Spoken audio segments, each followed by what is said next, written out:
Are studios ruining cinema? I see money. Or are we as an audience to blame? It wasn't that bad. It wasn't obviously it was bad. Why do studios seem to make poor, risk-adverse decisions when any YouTube commenter seems to be aware of the obvious solution that audiences are hungry for? Maybe we'll do a remake of this. You'd probably give it a happy ending. No, we keep it pure. You might have heard the term studio interference because it's all over the internet right now. When a movie comes out like Madam Web, The Marvels, Indiana Jones, Aquaman 2, Wish, The Flash, or Morbius, we as an audience flock to the internet to say, the studio interfered and ruined the director's vision. But when a movie like Dune, Oppenheimer, Lord of the Rings, or Braveheart releases, we never talk about the studios. Yet all of those films, and pretty much every movie you've ever seen, has studio interference. What? Not just the ones that flop. We throw studios under the bus when they interfere, yet we complain when we're not getting enough content. We flock to the theater when a franchise or character from our childhood appears, and get fatigued when studios keep up with our need to be entertained. I respect that. He doesn't mean that. This got me thinking, what can studios do and what can we do to fix this downward trend in cinema today? Let's dive in. Action! So how are studios involved in the filmmaking process? Studios can purchase or license independent films for distribution that have been financed without studios, or they can develop, finance, produce, and distribute films from scratch. In most cases, studio films become corporations made up of multiple studios, companies, and executives, so you can see why so many movies fail to reach success. I mean, have you ever sat through 2 minutes of opening logos? Instead of a visionary making artistic decisions, they're made by a profit-driven committee. I do need to clear the air on a misconception that so many people have about the process of creating a studio film. Many people seem to think that studio films are written or directed by someone who has been working on this idea since they were a child. Then the evil studio comes in and butchers the project that they've been slaving over for decades.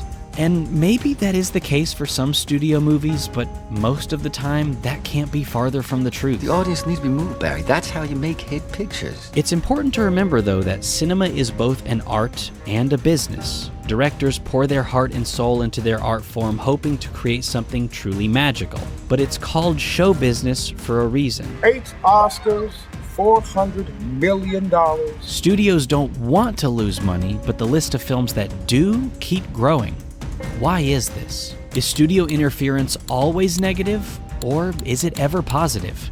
First, let's talk about how a movie begins. What is the process? You know what a producer does, Mr. Ruddy? They do whatever it takes to get their movie made. Studio films are very producer-driven, and the producer is hired first. In some cases, the producer is on staff or works for the studio. Think Kevin Feige over at Marvel or Kathleen Kennedy over at Disney.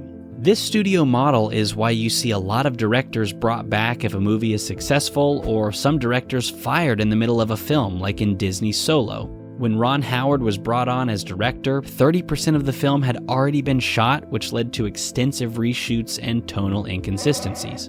When it comes to the script, sometimes a studio will be pitched a completed script that they really like and think they can turn into a film. We got a treatment on it yet? No, not yet, Jack. We just bought the story. And afterwards, the original writer doesn't have much say in the rest of the project unless the studios allow them to. I don't know, bounce it off the writers. But most of the time, the studio will own some sort of IP like Marvel, Star Wars, Jurassic Park, etc. They'll want to make another film, so they'll look to hire a writer to create one. I write and direct, and I'm good. Take Rogue One. Disney wanted to make another Star Wars, and they had an idea of creating a film right before A New Hope. So they looked for someone to write their script. You want it to be about like a live action feature film? Surely there's someone better. They said, come in and pitch us some ideas for it. Now you know what it is. Absolutely, like I'm in, seriously. So I just got lucky in that my initial instinct for what the movie could be dovetailed with what John originally had in mind, and that's why they said, yeah, this guy. Sometimes you just gotta be in the right place at the right time, I guess. After that, the writer is pretty much an employee of the studio.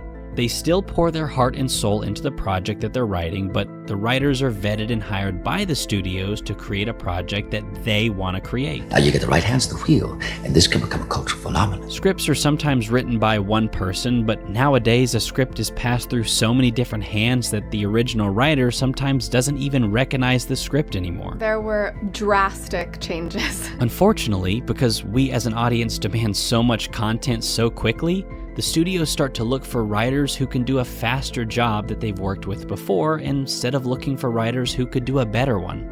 That's why you see many of the same writers working on a lot of the same bad projects, because they can get it done quicker than others. So when a movie fails, even though you could blame the writer or the director, in the end, the studio is technically still to blame because they vetted these creatives and had the final say in everything from the script to the editing. So when you think about a studio creating a film, they aren't taking these perfect scripts and butchering them until the movie sucks. They're actually hiring people to create the projects exactly how they want them, and they always have the final say. This is what's different from independent films. These films can also be helmed by directors or producers, but are more often led by directors, many who are writer-directors and sometimes produce themselves. It's more of an art and a passion to tell a story to the world, and directors hire producers to help them bring their vision to life. And believe it or not, some of the best films you've ever seen have been independent films. Films like The Terminator, Reservoir Dogs, Pulp Fiction, The Wrestler, Whiplash, Nightcrawler, and even Christopher Nolan's Memento. These are all films created independently from the studios. They're free to truly focus on the art, and these films can be released independently or can be sold or licensed to a studio for distribution.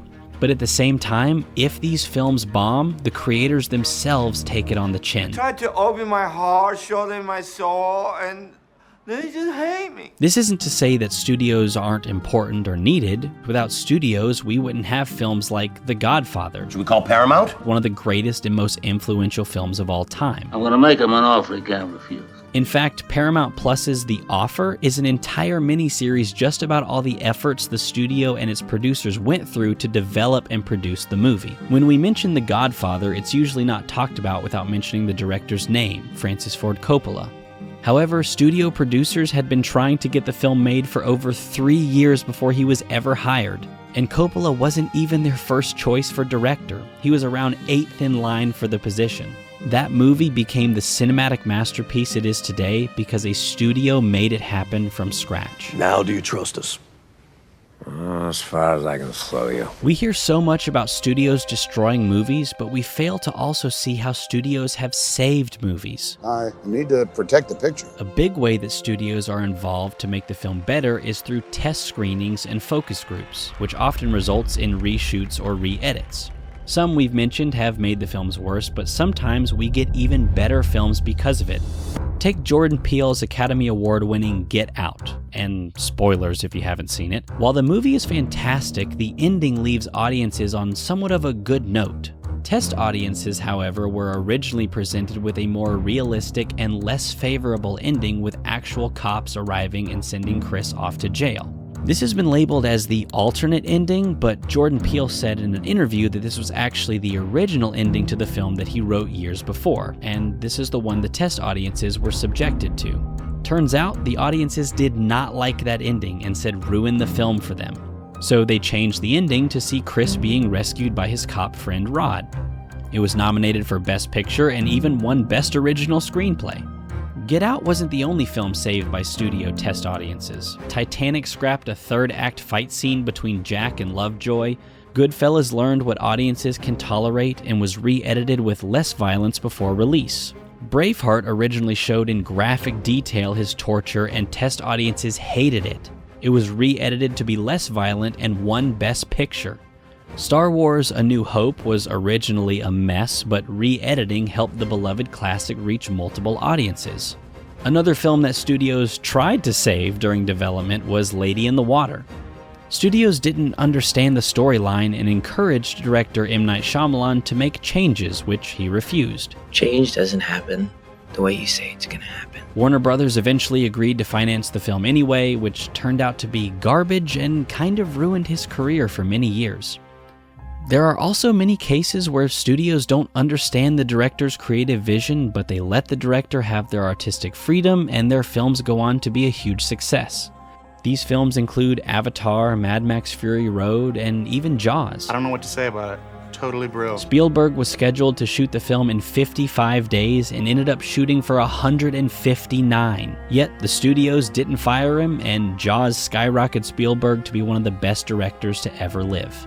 But even though studios create incredible films, there are some well-known examples of them meddling too much into the art of cinema and ultimately ruining the film.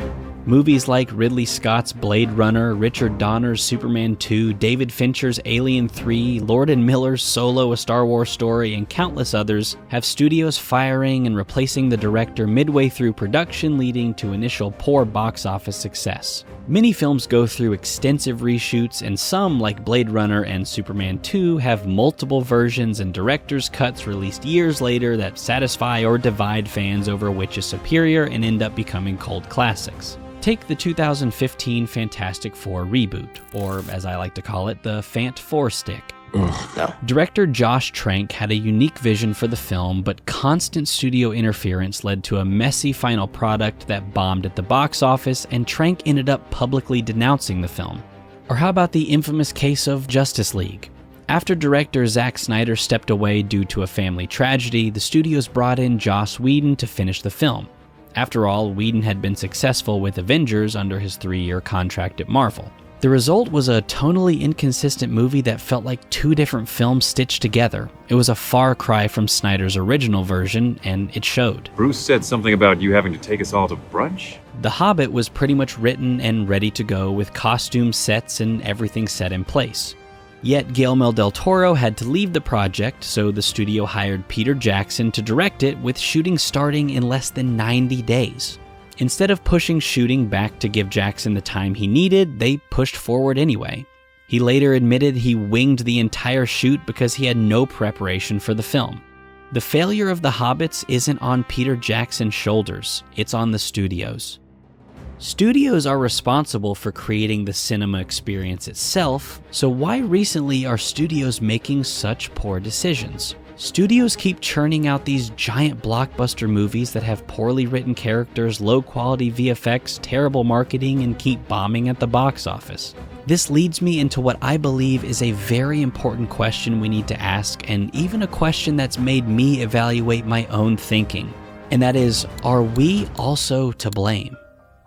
We as an audience have shown studios that will only go to the box office for giant franchise films, and will wait for streaming to watch new and original ideas. Money speaks, and studios follow the money. We then complain of having superhero fatigue, but they're only giving us what we asked for. James Bond, funny girl. That's what people want to see. Studios pander to the most vocal and put out woke films that replace the boys with the girls, replace positive values with weak ones, and they scratch their heads when male audiences show up instead of female audiences. In our constant demand for more and more content, we push studios to rush projects and turn out films at an unsustainable pace, and then complain about poor dialogue and underdeveloped characters. From the beginning, studios continue to change to meet the demands of the audience, from adding sound to consuming content from our couch, to watching a digital laser projected film from a heated recliner in the theater, even having the option to rent a movie in our pockets the same day it's out in theaters, each coming at a price to either the studio or the audience. Back in the day, audiences had less choices and less outlets. Less options for audiences to choose from meant larger audiences for a single movie. Directors' names drew people to the theater as much as movie stars. And I will give you total creative control. And final cut. So having the final cut on a film was more commonplace and also more important. Now, the box office has had to adapt through COVID, and studios have responded to the recent strikes by cutting costs and lowering budgets. A-list names no longer guarantee a packed theater. The DVD market is dead, so studios focus on exciting blockbusters that favor the in-cinema experience over the at-home experience to really make a profit. Madam Web could have been a shoo-in, make a female-led Spider-Man-related superhero film for less than $100 million and rake in at least $500 million at the box office. But even a 5-day opening weekend didn't help the film at all. It's the studio. They didn't spend enough on advertising. It's the movie, not the marketing. Trust me. To sum it all up, we as an audience need to be open to original ideas and willing to support films that take risks and challenge our expectations. We need to recognize that not every film needs to be a massive blockbuster, and that sometimes the most rewarding cinematic experiences come from smaller, more personal projects. Opening weekends matter, and if you're tired of Hollywood releasing superhero garbage at every turn, Go support first-time and independent filmmakers who have made the incredible journey to the box office alongside these giants. If you want to see studios change, go vote with your wallet. Studios themselves need to be willing to take bigger risks and trust in the creativity of their filmmakers.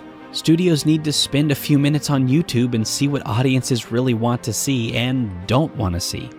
Ultimately, the solution is finding the right balance between artistic vision and commercial viability.